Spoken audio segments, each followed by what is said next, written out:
Hey viewers, in today's video, I'm going to guide you how to update Nook GlowLight 4.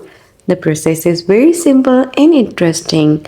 First, you can do it by automatic updation. For this, tap settings in the Nook navigation menu and then scroll to the bottom and tap software.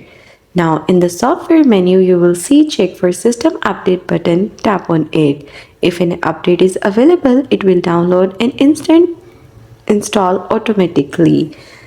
And you are all done. Now the next step is manual update or side loading. For this you have to charge your Nook to at least 20%. After that, connect your Nook to your computer via USB cable. Once done, navigate to their website and find the software update for your device. If there is an update available, download the update file to your computer. Then locate your Nook on your computer and drag the downloaded update file directly into the main folder of the device, not in a specific folder. Safely eject your Nook from your computer and then tap the power button to put the device in sleep mode.